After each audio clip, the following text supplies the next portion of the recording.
What is up, you guys? Glitchiz here, coming at you with another Dauntless video. Today is the day before our big Dauntless Reforged patch with 1.5.0, and with it comes a ton of new updates that we gotta go over, so much so that I'm actually gonna be breaking this up into multiple videos. I'm hoping to get 2 out tonight, the first one going over the official patch notes themselves, and then the second video going in depth a little bit more on the updates for the hunting grounds, which is the new game mode that's gonna be coming with the new patch. And tomorrow, once I get some hands-on footage of the new content, I'm going to be making a beginner's guide going over in depth how the new Slayer progression system works, show you how we're going to be leveling up our weapons and gear, how the power creep decrease is going to be changing things within the game, as well as the mechanics of how our mastery system works. So without any further ado, let's jump into the first video and check out these official patch notes. So to start out,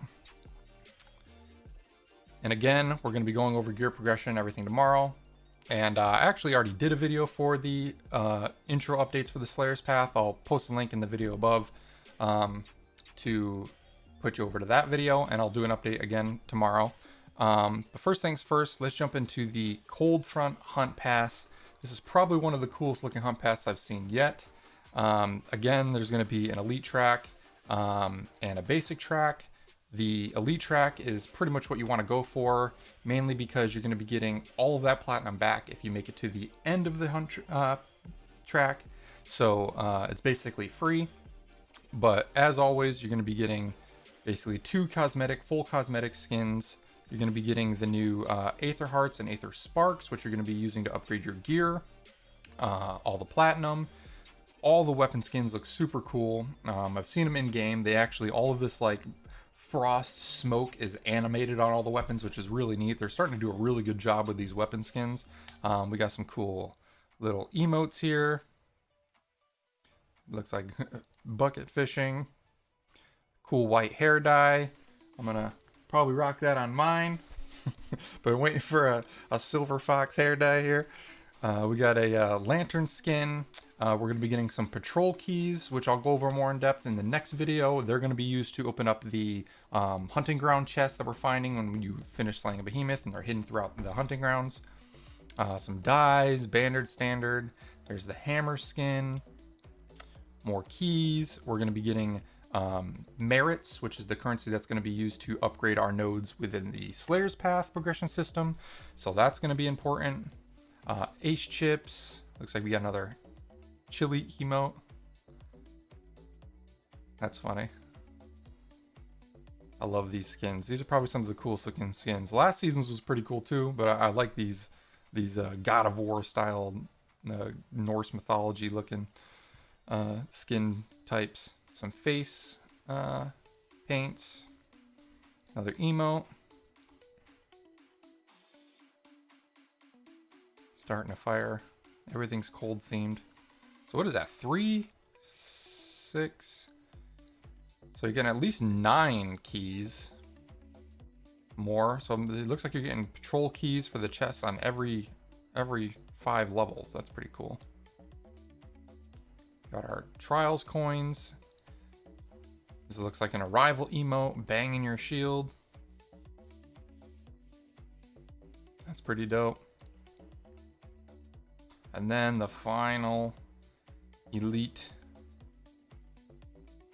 Slayer skin. Looks really cool. We got our hairstyle. And of course your vault coins once you hit 50 plus. So that's pretty cool. But let's jump over to the actual patch notes. So to start out for behemoths, looks like Agris got a bug fix. Agris was displaying improper textures on the Nintendo Switch at longer distances, so that's been updated. Repeaters got a weapon update, fixed a bug where the animation lock for firing blocked input all the way back to idle. Dodging and abilities can once again be used to return to the idle phase. This was a really annoying bug. It locked you out of doing your normal dodge cancellations and firing animations.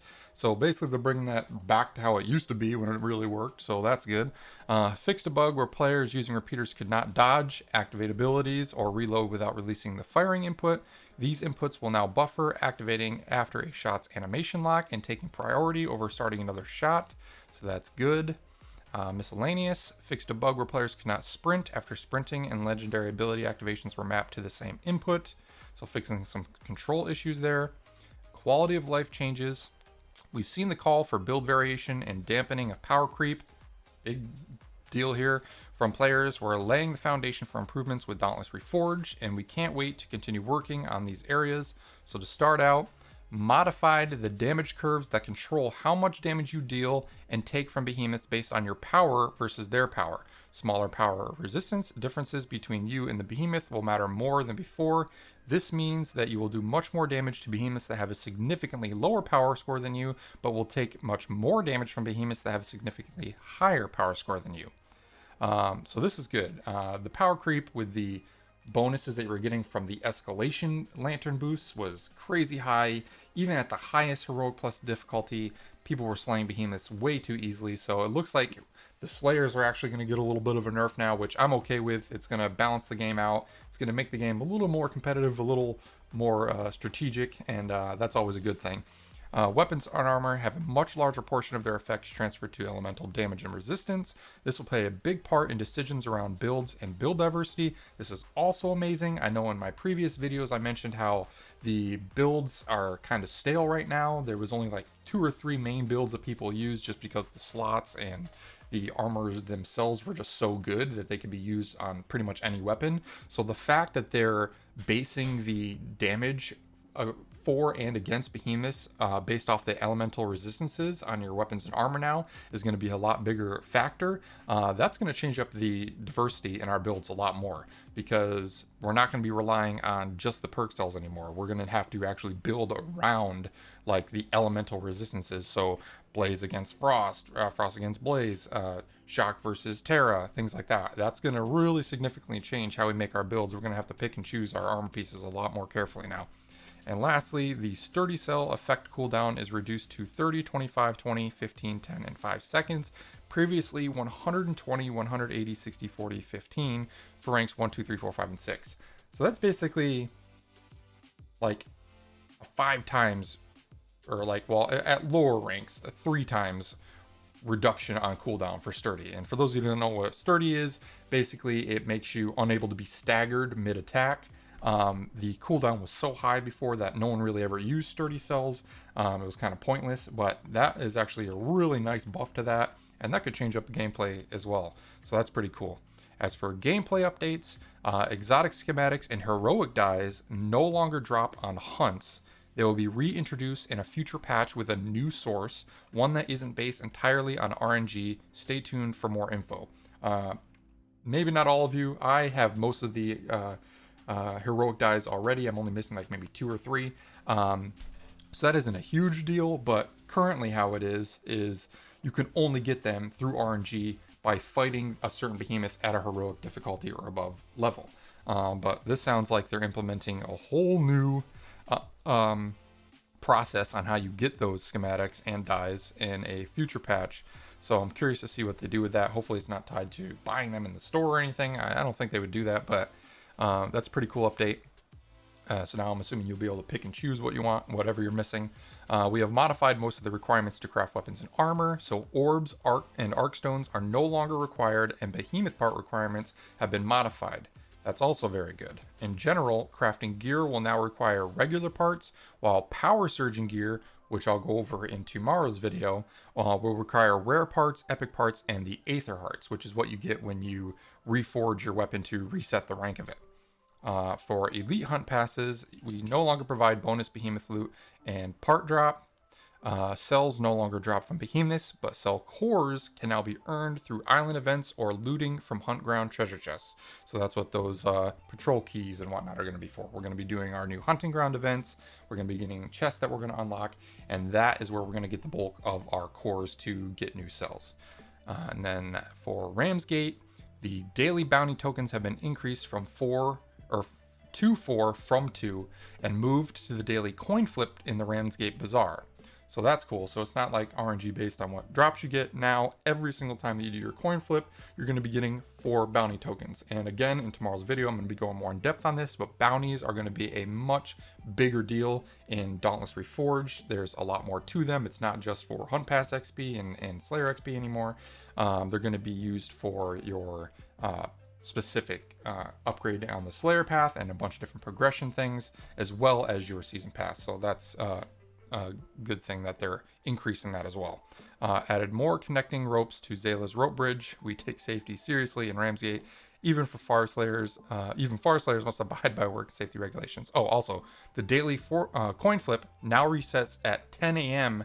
PT every day instead of 23 hours after your last coin flip. So if you logged in late one day now and you got your coin flip, you wouldn't see that reset until the end of the day, the very next day. So now they're going by a daily reset time. It's set in stone. You'll be able to log in anytime, and as long as you've passed that reset mark, you'll be able to do your coin flip right away. For masteries, removed mastery objectives that are no longer achievable in Dauntless Reforged, i.e. the upgrading of gear from 5 to 10. These objectives have been replaced with additional ranks in experience objectives. This will not affect your overall mastery levels. Changed numerous mastery rewards to progression items such as merits. The N hotkey on PC now opens the Slayer's path, and the mastery menu is only accessible through the main menu. And then for Escalation, Terra Behemoths no longer appear in Shock Escalation. Makes sense. But when are we going to see the Shock variations? That's something I'm still curious about. And then Escalation overall, reduce the Escalation power boost per level from 6 to 2. So it's going to be a little bit of a nerf to us inside of Escalation. This is to compensate for the stronger damage curves in Dauntless Reforged. The resulting damage boost should feel the same as before. Oh, okay, so I guess it's just a balancing thing because the way they're doing the progression in Dauntless Reforged is a little different. So I guess it'll be about the same. It just, on paper, it looks a little different. Escalation power boost has been removed from non-escalation hunts to prevent power creep. This is a very big deal. So that looks like the big change that they're doing to decrease our power level. I believe the max you can go now without any additional buffs is 540, whereas before it was like 700 something because you could get 200 plus power with your escalation boost. They're removing the escalation boost from non-escalation hunts. So you're only going to be getting that boost within escalation now. So that's good. That's also going to affect things like trials and everything else because you could get sub 5-second times on all the behemoths because your power was just so high. So hopefully this balances things out and makes it a lot more enjoyable for everyone and makes it a much more even playing field for those people that haven't necessarily grinded the escalation yet.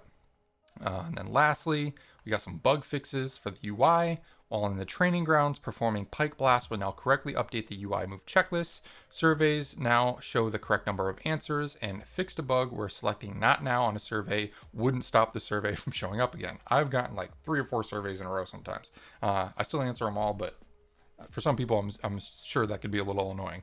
For cosmetics, fixed a clipping issue between the skirt and ribbon on the Mechatheric bolt plate skin. And lastly, performance fixed a crash that occurred when loading between locations and fixed an occasional crash that occurred when traveling to the training grounds. So that pretty much covers it. Again, I'm going to be making another video here shortly, going over the in-depth updates to the hunting grounds themselves, the new game mode coming with Dauntless Reforged. So I'll post a link for that up in the top corner, and I'll link that once I finish the second video. And then lastly, I have the third video again coming out tomorrow, so keep an eye out on that regarding the Slayer progression updates and the gear updates. But that being said, if you guys found this video helpful, be sure to hit that like button. And if you don't want to miss out on any of my future Dauntless content, then consider hitting that subscribe button and turn on that notification bell so you don't miss out on any of my new updates. So with that being said, hope you all had a great day, and I'll catch you in the next video, which should be in a couple minutes. So stay tuned. Have a good day, guys. Peace.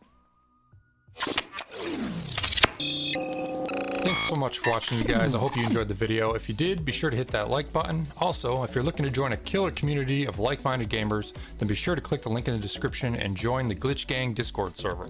We continue to grow every day, and it's filled with all your favorite game discussion channels, as well as several LFG channels to help you find that perfect group for your next hunt or raid. Lastly, if you're new to the channel and want to keep up to date with all my future content, then consider hitting that subscribe button and turn on those notifications. Hope you all had a great day, and I will catch you on the next one.